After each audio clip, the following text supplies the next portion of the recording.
V našem podjetju se ukvarjamo z proizvodnjo robotskih celic in pa seveda imamo zelo močen inženiring, saj imamo v naši skupini 53 inženirjev ta hip, ki jih seveda vsako leto dodajamo nekje 2 do 3.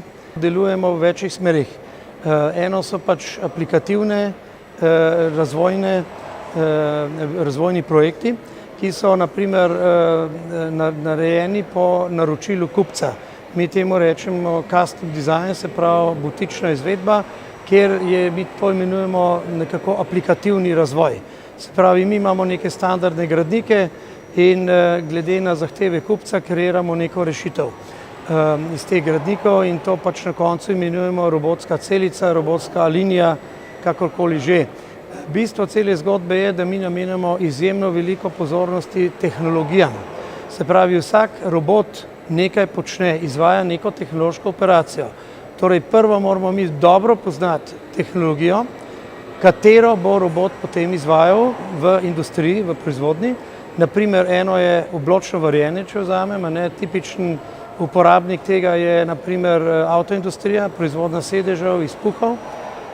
In tu moraš imeti znanje iz področja obločnega varjenja.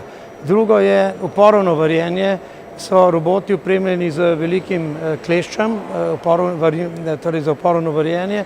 Zopet tam je druga tehnologija, beseda varjenje je povsod enaka, gre pa za čist drug način, drugo tehnologijo varjenja. No, tretja zadeva, vidite za mano, je najsodobnejši tehnološka v bistvu dognanje, ki se imenuje daljinsko lasersko varjenje.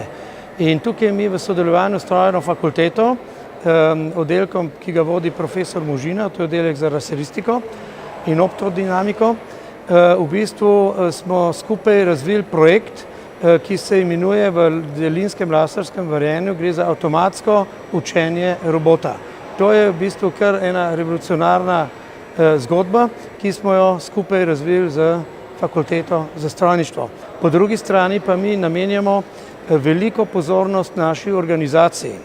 In tukaj smo tudi s fakulteto za strojništvo, profesor Herakovičem, pred 3 leti štartali v proces uvajanja vitke proizvodnje. To je Lean Production Toyota Way.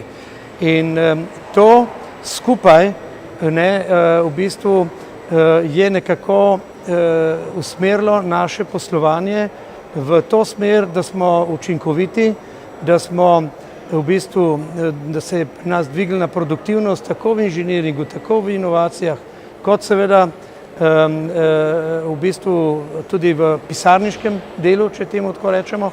In na koncu se to tudi vidi iz rezultatov, ki so izredno dobri.